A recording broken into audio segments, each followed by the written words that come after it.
everybody, and welcome to another Off the Lips here at the Green Room. I'm very excited to share our speaker today, Dana's story. So Dana is visiting Jeffreys Bay for a couple of weeks. A couple more weeks. We love that. All the way from New Zealand, so that's very exciting. She's going to share with us her story about her life as an ex-professional surfer. That's my use of professional surfer. Enjoy it. Yes. I'd love to hear what you have to say, guys. Enjoy. Thanks so much, Emma.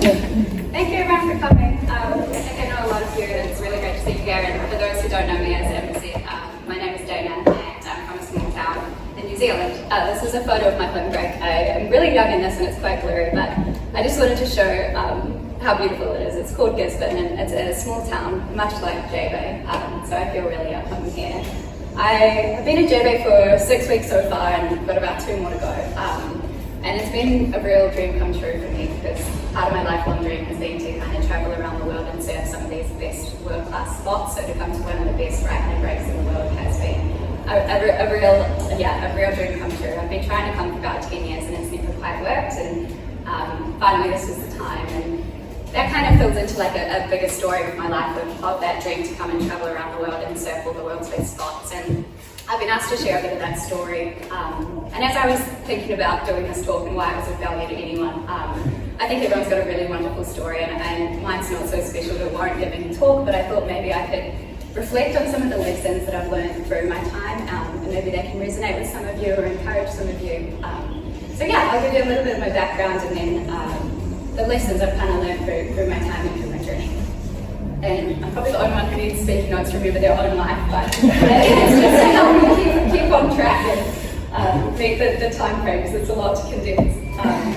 But yeah, as we said earlier, I grew up as a competitive surfer in New Zealand, so I was really blessed and really supported by my lovely parents to be able to travel around New Zealand most weekends doing the kind of the surf competitions there, doing a few training camps in Bali, competing in Australia, and at the peak of my career, I made the New Zealand team, so I was selected to go to the world competition in Nicaragua when I was 16. So that was an incredible life experience. Does everyone know what the haka is? Yeah, okay, so they have a big opening ceremony at Worlds like the Olympics, and it was such a special thing for me to be part of that, but also to represent my country and get to do a haka on behalf of my country is something that will be forever ingrained in my memory as a really prideful moment.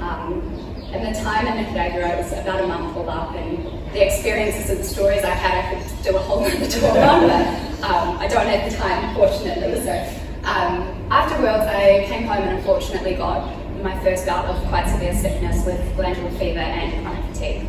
So I was told by doctors that I probably wouldn't be able to exercise for 2 years, and this was at the peak when I sort of, once you've made the team, it's quite easy to stay in the team. Getting in it's hard, but once you're there, it's almost as long as you keep it up, you might keep making it. So coming home from Worlds and almost instantly getting severely sick was a real blow to me, and I was told it should take about 2 years before I would surf again.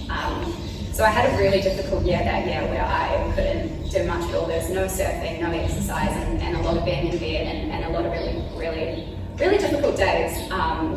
But thankfully, kind of towards the tail end of that year, I just had a bit of a miraculous bomb back in my energy and thought, you know what, I think I could maybe try and surf, and there was a competition coming up. So it was one of the 3 or so chances you get a year to win a national title on the New Zealand competitive scene.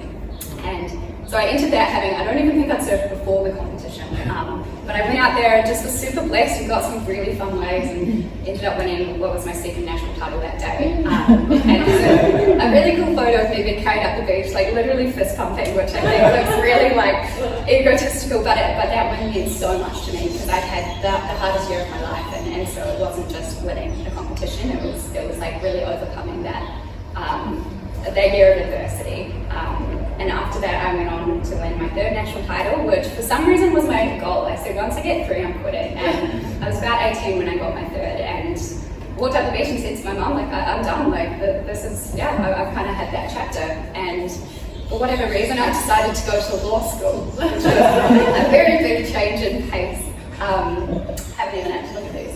Law school was incredibly hard as well. It's really selective, I think, around the world. and at the one I was at, they take about 1,200 of you, but only let 300 or so through the year. So that was a really trying year for my mental health as well, and at the end of it, I looked at where I was sitting and realised that I wasn't okay and I needed to change things up. And so I was blessed again with a fully paid scholarship, which meant that I was going to be fully funded for my degree. I had free accommodation the whole first year and all my fees would be paid. And I had to have a real serious talk with myself and decide to essentially forfeit that to pull out of law school after 1 year. And then became kind of my first crazy life decision, which was to move to Hawaii. I joined a Christian non-profit humanitarian aid organisation and did an internship with them, and had a really, really enriching and amazing time being able to give back to the community and take the focus off myself, because competitive surfing is so self-centered by nature. It was all about my goals and what I wanted to achieve and the sacrifices I would make. And I really enjoyed being able to take the spotlight off myself and kind of be able to give back. But also I was in Hawaii. I had an amazing time. I surfed pipeline, but not massive. It was terrifying for me to learn how shallow that reef is, so I have so much respect for all the people who actually charge it massive, because I certainly didn't. And we also did a mission trip to Indonesia where I surfed an amazing wave called Desert Point. If you look it up, it's also incredibly shallow. And a friend of mine went out surfing, hit the reef, and was so cut up that his wetsuit fell off him in pieces. And I will never forget that putting lime on his back for not me, but watching people, and he just had like cuts all down his back, pouring blood. So it was a traumatic memory for me of that break, but such an incredible place. And the local kids would come out and surf naked with us and take all the waves, and it was a special time as well. So after that, actually, I checked my emails and saw that I had somehow, for the two papers that you sit in first year law with all those people, I had actually got top in that whole cohort for one of them. And I was in a much better place, and I thought, you know what, maybe there is something in this law area for me, so I'm going to go back. Thankfully, they let me pick up. I lost about 10 grand of fees in that year off, but they let me kind of pick up having the next year paid again. So I was really blessed there, I guess, financially. That kind of enters a grind chapter of law school for the next 3 or so years, where there was very little travel and a lot of hard work. But towards the tail of that, I started thinking, okay, what can we do next? Because I think what I forgot to mention is that time in Hawaii and Indonesia, I started to think, okay, that's like 2 of the world's best waves that you've surfed. You've been to Nicaragua, you've done a lot of Aussie. Why don't we keep trying to pursue this of like traveling around the world and being at these amazing breaks? So I started getting creative about how I could fit that into my life, even though I was maybe pursuing law. And my friend and I applied to law firms in Australia, and we managed to convince them to hire us for an internship. So they took 3 Kiwis, it was me, my friend, and another friend, and we got flown over to Australia, did a summer internship with them. Now, the tail end of that, it was COVID and the borders were shut, so you actually had to do 3 months in 2 weeks. 2 weeks only managed isolation in a hotel where you couldn't leave, and that was incredibly expensive, but the law firm was paying for that for us. So we got a bit creative here and said to the firm, hey look, that's meant to lift soon. The media says that managed isolation is going any day now. If you fly us home today, as we're meant to, and you're paying, you're going to lose thousands, maybe 4,000 or something, I don't know exactly, to pay for both of us to isolate. If we wait and you move our flight by about 6 weeks, it's probably going to lift and you'll save thousands. And in the meantime, we're going to take a camper and travel to Australia. Somehow we kind of won that argument. So my friend and I got a camper van, went all up the east coast of Australia. She doesn't surf as much, but I got out a lot. And then we went through the Northern Territory and then down south and saw a lot of Aussie in that time. Funnily enough, we went home and we still had to isolate, so they still had to pay. And we were the last people to do it after like a year or 2. It lifted the week after we were released. So that was 2 weeks in a hotel room where the window didn't even open and you couldn't leave. So that was another incredibly testing character development time, because we were literally stuck in a room for 2 weeks and you can't go anywhere or open the window. So that in itself was part of the adventure for sure. After this, I'm still kind of looking at opportunities. So it's COVID, university is remote at the time, and I thought, okay, I don't necessarily need to be here. What else can I make happen? And there's a group of islands called the Cook Islands, which are off New Zealand near Hawaii, and I got in contact with a friend who ran a snorkel company there. And I interviewed to be a snorkel guide / free diver. And we did it remote, and he called me just from like the beach of this beautiful island, and I was like, I really want to do this. And he said to me, we expect that our guides can free dive about 20 meters. Can you do that? Because you need to go out to the deep shipwreck and be able to pick things up from the sand and show it to people. And I got a bit creative too. So I was like, look, I'm really good in the water. Like, I've been coming under in a lot of breaks around the world, and I can't free dive to 20 meters, but I promise I'll learn. And he took a chance and ended up hiring me.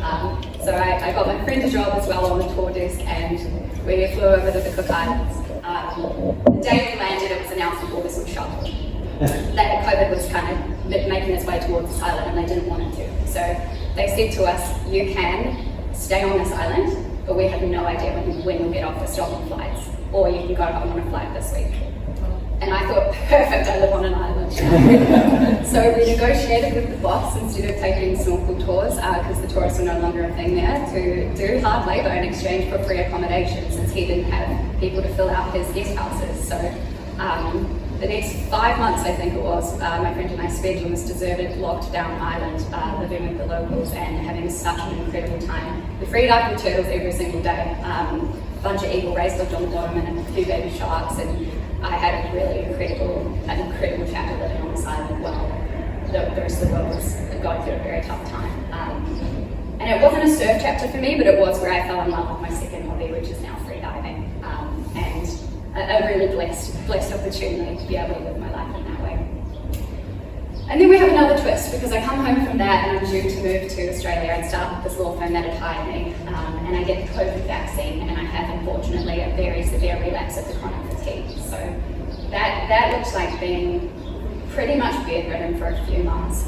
The best I could manage in probably 6 months was a 5 or 10 minute walk, and even doing that was really hard. So I was really determined. I did like healing your body meditations for an hour each day. I tried eating fully raw. I tried pushing the energy, and it wouldn't work. And I did a lot of things to try and get out of that space, but kind of just resting and letting my body have some time was the only thing that helped. I'm still 4 years later really struggling with energy regulation, and I have an inflammatory response to exercise still. So that's a whole other part of my story I don't have time for, but it's a really trying part of my life to this day. But I try and stay really positive through it still, and just focus on what I can do, and take opportunities to surf when I can, even though I need to rest a lot more after it. At the tail end of that year, I thought, okay, I'm feeling a bit stronger. I'm going to go and spend some time in Indonesia and Thailand. And this was my first solo trip. So I went with friends at the start and then broke off from them, and spent, I think, a month in Thailand and then a few weeks left in Indo. And that's kind of when I realized that I could do this by myself. I didn't need to, if I wanted to keep going around the world and surfing, I didn't necessarily need to wait for anyone else. And that was a really liberating thing for me, to realize that I didn't need to line up my life with a friend to come or find a partner or wait to do these things. I was going to do it, even if it was just me going. And that was a really amazing revelation for me that really opened up the world, because I think in those difficult years when I was younger, I didn't think it was something I would ever do, to be able to go and travel by myself. Fortunately, at the end of that, we go and do the law grind chapter. I went and started working as a commercial litigator at this law firm in Australia. So that is another incredibly trying time, because it was very high stress, and it was very long hours and a lot of pressure. And I had an agreement with them that essentially I owed the money if I quit within 2 years. So I kind of did a grind chapter there, working quite hard, but I managed to carve out 2 holidays. One was to Fiji and to go and surf Cloudbreak. So I started with a cousin of mine, but at the very end she left and I hadn't been to Cloudbreak yet, and I thought, you know what, I need to make this work. So it was my last morning. I was due to fly out in the afternoon, and I found someone on the boat who I could pay to take me out alone. And so he takes me on a boat out to Cloudbreak, and I am terrified. Like, I was so afraid, but I was like, okay, I'm paddling out. So I paddled out. There was a guy with a jet ski, like, helping everyone from the resort nearby to get back out, and I had to take a jet ski twice. He kindly picked me up, but not because I caught waves, because I was getting washed in by all the wide sets. So I don't think I caught a wave, if I remember correctly. I just got jet ski rides pulling me out, and eventually I said, this sucks. can you take me somewhere more friendly? I'm too scared. So we ended up going to a nicer break, and I saw that everyone was sitting in one spot, but there was a really fun wave up further, and so I was like, I'm gonna go sit there and I'm gonna get great waves. So I paddled further up the peak and very quickly learned why no one was sitting there, because as I took my first wave, the reef sucked dry. The wave completely, the water sucked off it, and I went straight onto the reef with my body and my surfboard. And I came up from that and realised I had knocked out my fin, and it was kind of just sticking out of the box, and the box was broken, and I was also bleeding down this whole side of my body. But I hadn't caught a good wave yet. So I paddled back to the boat. I said, do you have duct tape? Which is like do you guys call it duct tape? I said, do you have duct tape? And he said, yes. And I duct taped this fin back on, layers and layers. And I got back out there and I caught a wave. At this point in time, my flight's about to leave. Well, it's due in a few hours, and I'm in the middle of the ocean in Fiji. So we had to call my accommodation to go and bring my bags to the airport so that I could get taken straight there now. And I ended up getting on this flight, flying home alone, and I was bleeding out of my heart still. But I was like, okay, I did it. Maybe not cloud break, but I did it and I tried. At the end of the 2 years working in law, I realised that my health was really being compromised through being in such a high pressure environment, and I made the decision at the start of this year to walk out of my 2-year exact mark, which is kind of the minimum I had to stay and not owe money. And I took all the money I had, put it all together, I sold everything, and I travelled the world this year. So I started with my friends, and we've been really blessed to see a lot of amazing places. To try and list them, we went to Western Australia, and then to Indonesia, Sri Lanka, Egypt, Jordan, Cyprus, Greece, Albania, Montenegro, France, Spain, maybe a couple other European countries, and then eventually I came here. So the last few months I've been by myself. I managed to get to Sri Lanka and I served Arakan Bay, which was another tick on my lifelong dream, and then eventually we end here, which is secretly my favourite spot. So not so secretly.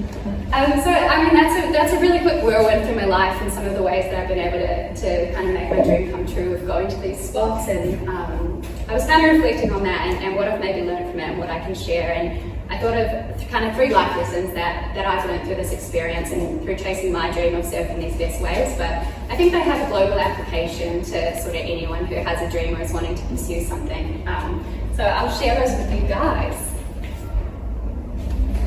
So the first lesson is to not let fear hold you back. Honestly, every time that I have booked those trips or made those sort of crazy reckless decisions to pull out of law school or to go to the Cook Islands as the borders are shutting, I have been terrified. Almost every trip I've booked, I've been terrified. I thought, what am I doing? Every time I've paddled out in these big waves, often by myself as a female, I've thought, what am I doing? And the same with going solo. I always thought, and even coming to South Africa, I kind of put it off forever because I thought I want to do that when I had somebody to do it with. I'm kind of afraid to do it alone, but I kind of just got to a point where I thought, you know what, I'm not going to let fear stop me, and I'm not going to let waiting on other people stop me, and I'm going to go and do these things that I want to do. I guess the point is, I think if I had waited until I felt ready, or until it made sense, or until I had enough money to make it work properly, I never would have gone. And I think that there's a really awesome saying called "do it scared." And my older sister, I remember her saying it once. We were either on a skate ramp or going surfing, and I just remember her screaming, "Do it scared," because she was afraid. And I hear her voice, and I hear that saying every time I want to do something scary. I think that the best waves I've caught and the best travel experiences have been on the other side of that fear. And this is my favourite photo now, because this is paddling out at J Bay a few weeks ago in that massive swell. This is me here and a couple of friends, and honestly, I was absolutely terrified, but I thought, I'm not going to come this way, this far to the other side of the world and not go out on this big day. And so I want to say that this is a beautiful lesson because I went out there and got the best waves of my life. I didn't. I got absolutely smashed. I caught the first wave of a set and then had just like a 10-wave freaking thing washed down the whole ocean. But I still am really happy because I did it. And I've got some memories, whether good or bad, from that experience. The second life lesson that I thought about is to be true to yourself and your values. And for me, that's meant making these decisions that didn't really make sense financially or kind of at the time for what was the smart thing to do, kind of pulling out of law school and then leaving my job and law, and I still have a massive student debt, and I didn't actually have enough money to do this big world trip, and everyone said you'll last 2 months, but I managed to find some work on the road, and it was never quite the right decision by society standards or by trying to save financially, but for me, I was like, I have a commitment to myself and my health, and I feel in both of those chapters in my first year of law and at the end of this 2 years working that I wasn't healthy, and I needed to be true to my value of prioritising that above everything else. And so that's kind of fueled my decisions to pull out of those situations, even though I felt like I should stay. I had to kind of be strong on what my value was of looking after my health above all else. And the second thing on that I wanted to say is that I value, while I'm young, seeing the world. So that has meant absolutely draining my bank account every opportunity I get, including this trip. And that is where I position myself currently, and I'm soon going to transition into the chapter of building financially for my future. And other people might have it the other way around, you build first and then you travel later. But for me, my value was, while I'm young and while I can, I'm going to go and see these places and carve out these opportunities to do it. But I absolutely will be coming into a time to try and build in that valuable shift very shortly as I get older. The last lesson that I thought I could extract from my life is to create and say yes to opportunities. I think I need to pause here and say that I am incredibly privileged. I have an incredibly loving family that have always supported me in my dreams to travel, and when I said I don't want to go to this place, I'm scared, they've said no, go. And I've also twice in my life now had to take a loan from my sister, once and my dad now, not to get to these places, but to stay an extra few weeks when I was saying I really don't want to go, but I'm at zero on my bank account. They've helped me pull through, and I've always paid them back, but I'm really lucky to have that support, and that's been an option for me. And the other thing is that I'm really privileged to have been able to get a higher education in law and to be led into high-paying jobs. And obviously that 2 years enabled me to save enough to take off and start this world travel, even though I didn't have enough at the start, and it put me in a position where I could do that. So I did just want to acknowledge that, yeah, I'm really blessed and privileged in my life. And moving on to my points about this is that I think there's two things. It's creating opportunity, and for me, every time I could, I've tried to carve out an opportunity to try and pursue my dream of seeing the world and surfing these spots. And that's meant sometimes arguing or pushing the envelope to ask this law firm, can I stay a bit longer? Or telling this free dive instructor that I will learn how to do it even though I didn't know. And I think that just pushing the envelope a little bit to try and make things work for yourself instead of expecting it all to come to you has really paid off for me. And the second part is to say yes, and I think that this is something I also really try and live my life by is if I see something as like a positive opportunity to either connect with someone or maybe progress in a career field or to go and see a new spot, I'm really big on saying yes. And so even this talk, I really don't want to do that, but it goes against my motto, which is to say yes.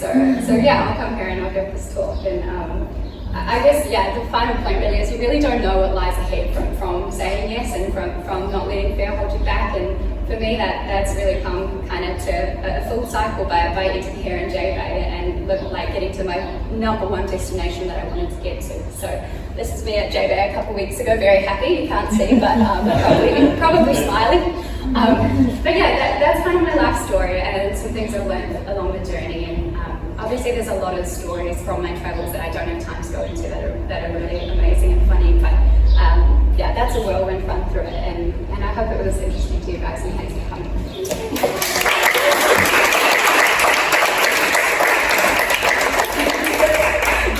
Thank you so much for sharing your adventurous story with us. Yes, I thought it was very inspiring.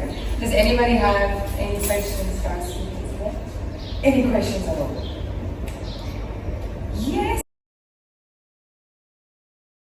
I thought someone would ask this, and I thought about it. It was Namibia to Skeleton Bay until I watched a video of it recently and decided absolutely not, that won't be happening. No, that's just logistically it. Everything about that is not, I don't feel passionate. Probably Cloud9 in the Philippines has been on my radar for a long time, but I've never made it. And I'm also kind of eyeing up maybe some places in like Mexico or El Salvador. There's a few breaks I know of and see friends posting, and yeah, if you've got some dreams to get there. But we've got a few financial hurdles to overcome before I can go to the next one.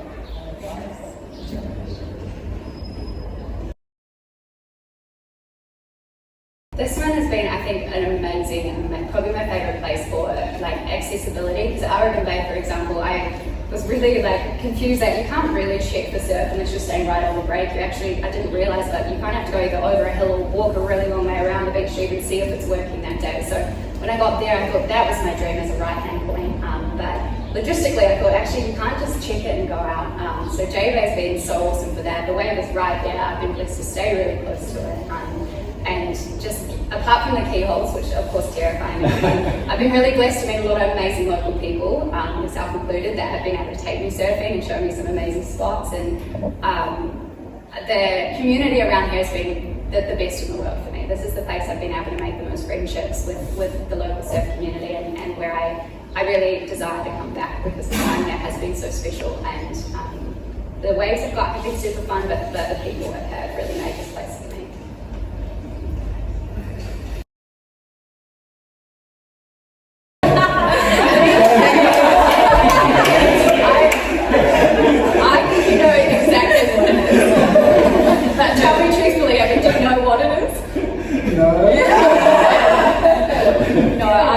If anyone truthfully doesn't know, I'll explain it, but I suspect I'm not willing to. I've done it once in my life and possibly never again unless I go to. Also explain to me the screen option.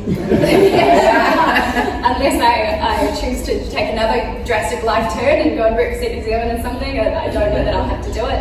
I also don't remember it. Did you have a question? No? Okay, awesome. I think that's maybe all the questions that we have time for today. Thank you so much, Dana. Thank you, everybody. Let's give her another round.